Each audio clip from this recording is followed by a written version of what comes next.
Where are you going to buy your groceries now? I don't know. It won't be Walmart. I'm done with Walmart. Walmart laid off about 10,000 workers this month as it closed 154 stores in 27 states. Many of them were the only place to buy groceries.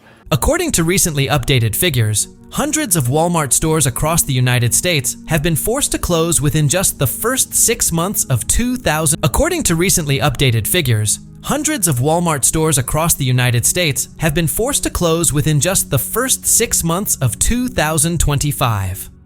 From Minnesota and California to Texas, many communities now find themselves without a single Walmart within an 80-kilometer radius. What's behind this rapid pullback by the retail giant? The answer lies in a new tax policy introduced by the Trump administration in 2025, one that has sent prices soaring, particularly for imported food products. As the cost of living continues to rise, many families have been forced to cut back on even the most basic necessities. With sales plummeting, Walmart found it impossible to sustain profits in lower-income areas and began withdrawing from these communities. The result? Thousands of people have lost their jobs, and millions now struggle to find affordable groceries. A supply chain once considered the backbone of America's low-cost meals is beginning to crumble, and that collapse started in 10 key states. In this video, we'll take a closer look at the 7 states hit hardest by Walmart's retreat. Stay tuned, because your state might be next. Minnesota. In Rapids, Minnesota, residents are facing a harsh new reality.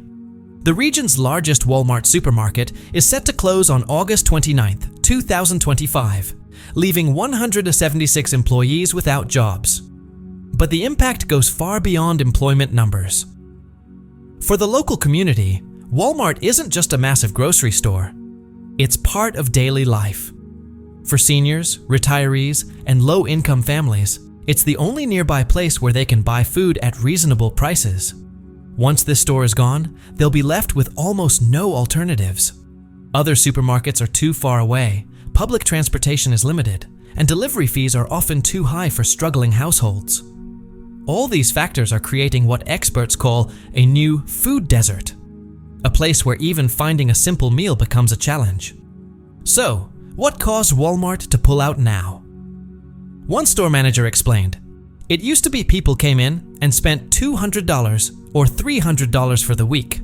Now, they're spending maybe $30 or $40.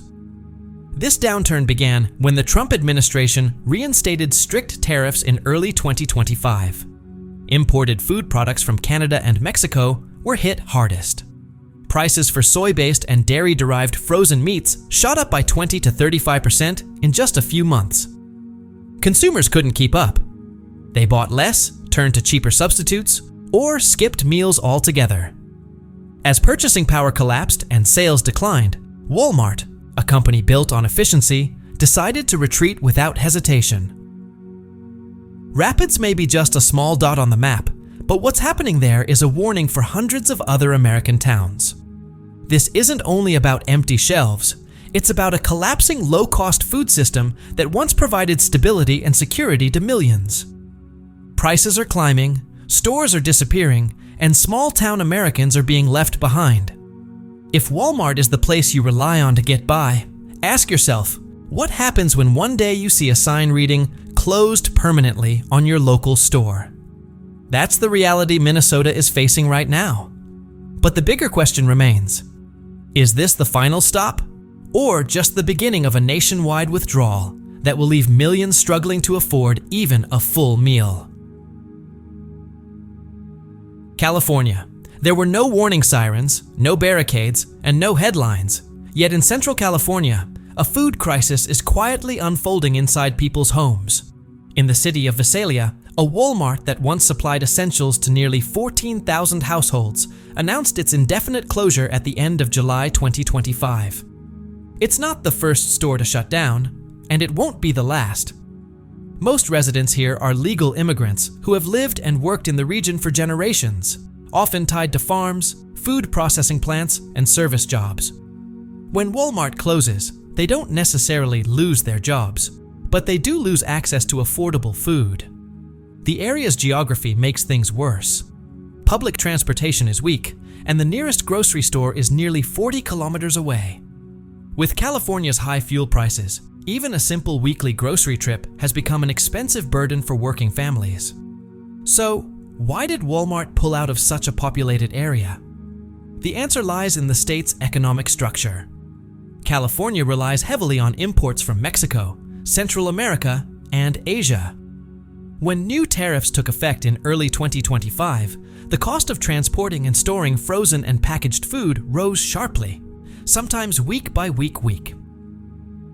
Rather than absorb the losses, Walmart chose to withdraw from regions where profit margins could no longer be maintained. Residents of Visalia didn't protest or make noise online.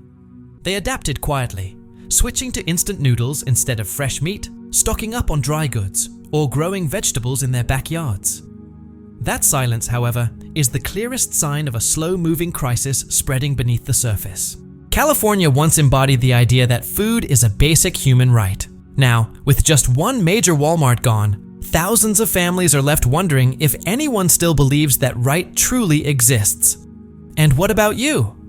If a community in Central California can slip so quickly into food insecurity, how sure are you that your own won't face the same fate? Texas in Corsicana, Texas, a town about 80 kilometers south of Dallas. The only Walmart store closed in July 2025, ending a low-cost food supply chain residents had relied on for more than 15 years. Corsicana doesn't lack farmland or hard-working people. What it lacks now is a nearby place to buy affordable groceries. Walmart wasn't just a supermarket, it was a vital resource where families used SNAP benefits and EBT cards to stretch their limited budgets. Local stores simply can't match the prices Walmart offered. Now, with its departure, residents face a stark reality: higher prices, fewer choices, and growing uncertainty about how to feed their families. With Walmart gone, hundreds of residents in Corsicana, Texas now have to travel more than 60 kilometers to reach the nearest supermarket. That's only if they own a car. Why did Walmart leave? The answer lies in a sharp drop in sales during the first quarter of 2025, which coincided with new tariffs on imported food from Mexico. Basic staples like soybeans, frozen vegetables, and packaged goods rose in price by 18% to more than 30%. In rural communities where every dollar counts, people began cutting their grocery purchases to the bare minimum. As profits shrank, Walmart made a swift decision to close the store and minimize losses. There were no protests, no headlines, just refrigerators growing emptier day by day. Local churches soon reported a surge in food assistance requests, with demand rising more than 60% within just 6 weeks of the closure. Corsicana isn't a large city, but its story reflects what's happening across hundreds of small towns throughout Texas, places where people don't ask for luxury malls or entertainment centers, only for a reliable place to buy food each week. If you live in a small community, imagine what would happen if your local Walmart disappeared, not because of a natural disaster, but because profits fell short. When that day comes, how will you make sure your family's next meal is still on the table? Florida. In Venice, Florida, the sunshine still glows and palm trees sway in the ocean breeze, yet something vital has quietly vanished from everyday life. In early August 2025, the only Walmart serving a community of more than 22,000 retirees officially shut its doors. Venice isn't a poor city. Most residents are retirees with stable pensions and carefully managed savings. But Walmart's closure forced many to confront a new reality: a food crisis in the heart of Florida. Not everyone here can drive. Public buses run infrequently, and in the intense summer heat, walking several kilometers just to buy groceries is nearly impossible for seniors. The few small stores that remain quickly raised their prices, taking advantage of the lack of competition. The cost of a gallon of milk jumped from $3.50 to nearly $6 in just a few weeks. Fresh produce now has to be ordered through delivery apps. But many elderly residents don't use smartphones, and some don't even own a phone at all. According to leaked reports, prices for packaged foods and imported goods from Latin America and Southeast Asia have risen by as much as 50% since new tariffs and port fees were introduced earlier this year. Real estate sales in slower growing areas like Venice have fallen for 3 straight quarters. But what's most troubling isn't just the financial pressure. It's the growing sense of insecurity in a community once seen as a model of stability. Residents believed they lived in a self-sufficient place with strong infrastructure, pleasant weather, and dependable health care. Now they're realizing that one broken link in the low-cost supply chain can cause the entire system to collapse almost overnight. Florida still sparkles under the sun, but behind the calm surface, thousands are quietly asking, how many more meals can we manage if tomorrow's deliveries don't arrive? What happens when no one can afford to sell food at reasonable prices? And what about you, living in what you think is a safe neighborhood? Are you truly prepared for the day that sense of security disappears without warning? Ohio. When the Walmart store in Youngstown, Ohio, announced it would close on August 5, 2025, the first to feel the impact weren't government officials. It was the workers who depended on those daily shifts to keep food on their tables. That morning, their phones went silent.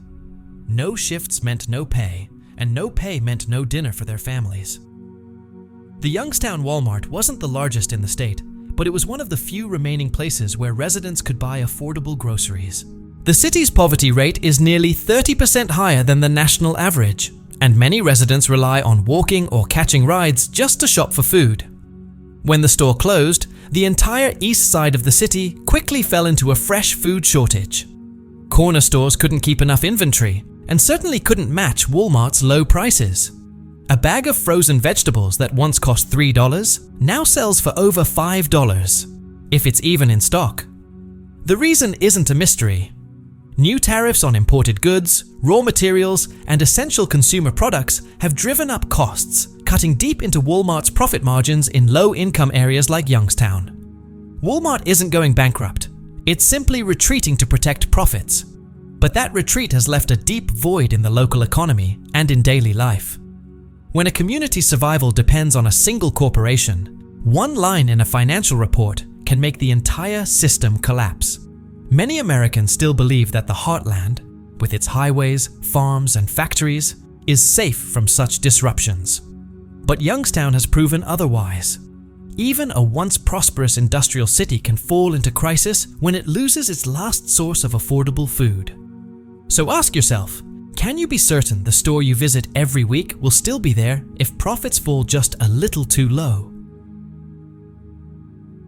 Illinois. In Chicago's southern suburbs, areas like Joliet, Harvey, and Cicero, a quiet transformation is taking place. These once vibrant communities are turning into true food deserts where finding fresh, affordable groceries has become nearly impossible. What was once just an academic term is now a grim reality. Between June and August 2025, 3 Walmart stores across these neighborhoods shut down one after another. There were no announcements, no community meetings, and no official explanations. One morning, the automatic doors simply didn't open. These neighborhoods are densely populated, and more than 40% of residents rely on SNAP or EBT benefits to afford their meals. For families already living paycheck to paycheck, the closures have been devastating. When Walmart, the chain once known for providing low prices on everyday essentials, disappeared, residents were left with few options. They now rely on small convenience stores, where the same products often cost 15 to 30% more. A survey conducted by the Illinois Food Access Coalition in July 2025 painted a bleak picture. More than 60% of Joliet residents said they had cut down their food portions over the past month because of rising costs. Walmart offered no detailed explanation for the closures, but industry experts pointed to the same underlying cause. Import costs from Canada, Mexico, and several Asian countries have surged since new tariffs were introduced earlier this year. With profit margins already razor-thin, stores in low-spending communities were the first to be removed from Walmart's operating network. The situation is made worse by limited public transportation in cities like Joliet and Cicero. Many bus routes don't connect directly to major shopping areas, turning a simple grocery trip into a long and exhausting journey, especially for seniors, people with disabilities, and families without cars. On paper, Illinois still ranks among the wealthiest states in the country. But behind those impressive numbers lies a much different reality. Neighborhoods are deteriorating, infrastructure is failing, and ordinary people are struggling just to buy milk, bread, or fresh vegetables. If a state once seen as a cornerstone of American industry can no longer guarantee its residents access to affordable food, it raises a serious question. Who is the nation's food distribution system really serving? New Mexico. In the southern deserts of New Mexico, near the quiet town of Carlsbad, everyday life has long depended on Walmart's retail network. In a sparsely populated region with many Hispanic families and vast distances between towns, Walmart wasn't just a supermarket. It was the backbone of the entire local food system. But that system began to break down in June 2025. The supply chain connecting Texas to New Mexico, which relied heavily on Walmart's distribution hubs, slowed dramatically after new tariffs were placed on imported goods from Mexico. For decades, Mexico had been the main supplier of affordable packaged foods and household goods for the region. Around the same time, Walmart announced that it would close all stores in at least 3 small towns with populations under 25,000, citing logistical optimization. The result was devastating. Residents of Hobbs, Las Vegas, New Mexico, and rural areas surrounding Roswell now have to travel more than 80 kilometers to reach the nearest supermarket, if they can get there at all. Most can't. The state government has yet to present a viable solution. Local food banks report that they have been operating beyond capacity since just 2 weeks after Walmart's departure. Unlike more populated states, New Mexico lacks major retail chains willing to step in. High transportation costs, low population density, and weak consumer spending make many areas economically unattractive for large grocers. A deeper issue is now surfacing. Federal tax policy is colliding with local economic realities. As Washington raises tariffs on goods from Latin America in an effort to protect domestic producers, states like New Mexico, heavily dependent on imported food, simply don't have the infrastructure to produce enough for themselves. The result has been sharp price hikes. Staples such as rice, beans, and eggs have risen between 30 and 50%, while household incomes remain largely stagnant. There are no protests or public demonstrations, only quiet endurance. But that silence doesn't represent stability. It reflects resignation in the face of a system that values profit over people. When Walmart, the nation's largest retailer, begins retreating from the very communities that once relied on it, what disappears isn't just cheap groceries, it's a way of life. Meals become more expensive, choices shrink, and the sense of abandonment grows deeper with each passing week. The story of these 7 states is only one fragment of a much larger picture, an America where hundreds of towns and millions of families now face an uncertain future. In many places, finding affordable food is no longer something people take for granted. It has become a daily struggle to survive in an economy that measures success not by how it serves its people, but by how much profit it can extract from them. So if you found this story eye-opening,